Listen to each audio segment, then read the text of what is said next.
मौसम और जलवायु एक। मौसम। मौसम वायुमंडल की प्रत्येक घंटे या दिन प्रतिदिन की स्थिति होती है। इसमें किसी भी समय नाटकीय रूप से परिवर्तन हो सकता है।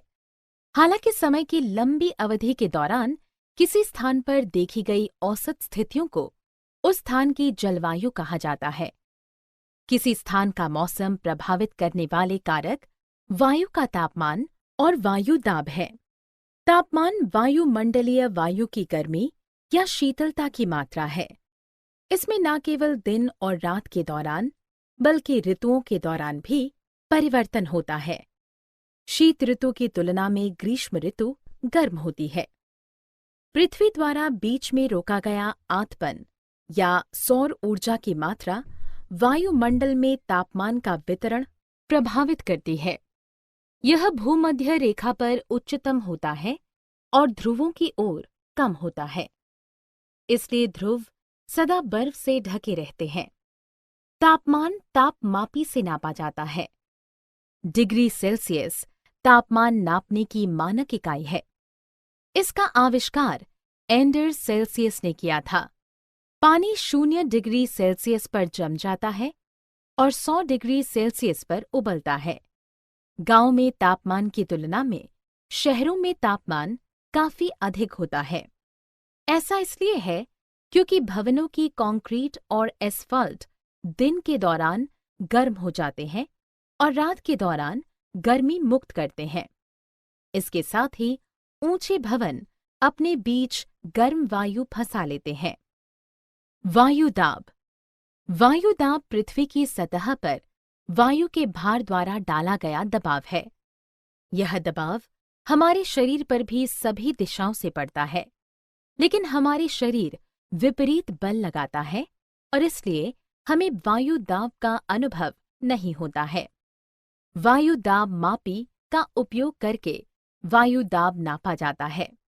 समुद्र तल पर वायु दाब सर्वाधिक होता है। जैसे जैसे हम वायुमंडल में ऊपर की ओर जाते हैं तो यह घटता जाता है। ऐसे क्षेत्रों में जहां तापमान अधिक होता है, वायु ऊपर उठती है और वहां कम दबाव पैदा होता है। इससे बादल युक्त आकाश और आर्द्र मौसम की स्थिति पैदा होती है।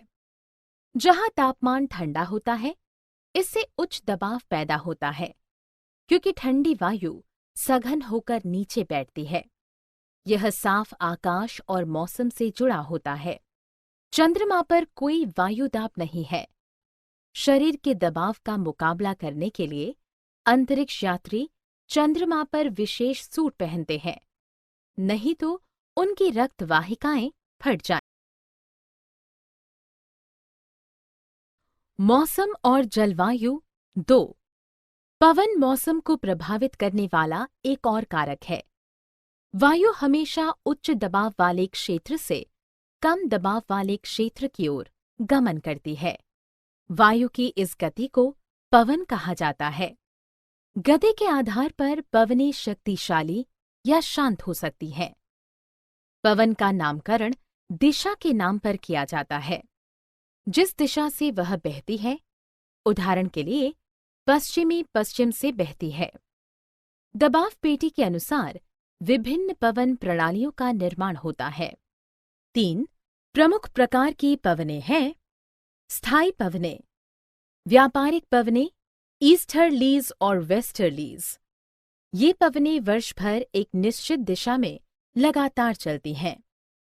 मौसमी पवनें, ये पवनें अलग अलग ऋतुओं में अपनी दिशा बदलती रहती हैं। उदाहरण के लिए भारत में मानसूनी पवनें।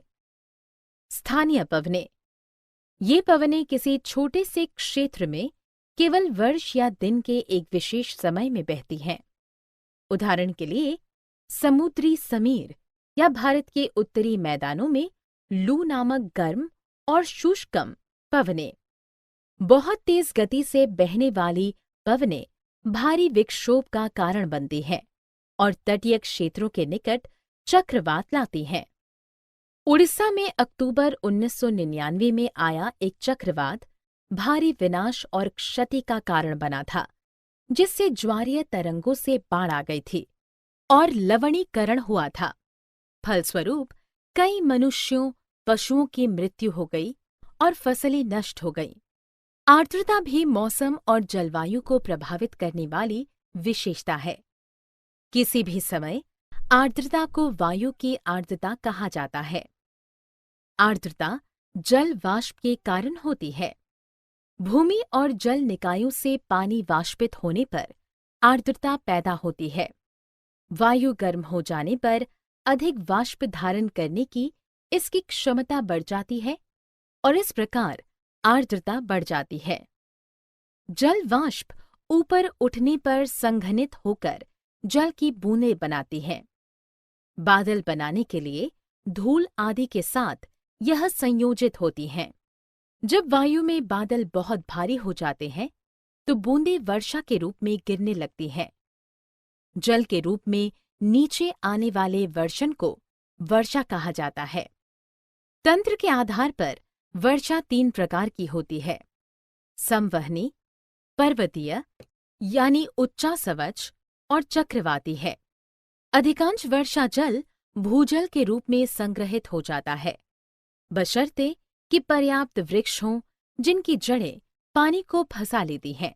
यदि ऐसा नहीं होता है तो सारा वर्षा जल बर्बाद हो जाता है और नदियों और मैदानी इलाकों में बाढ़ आ जाती है।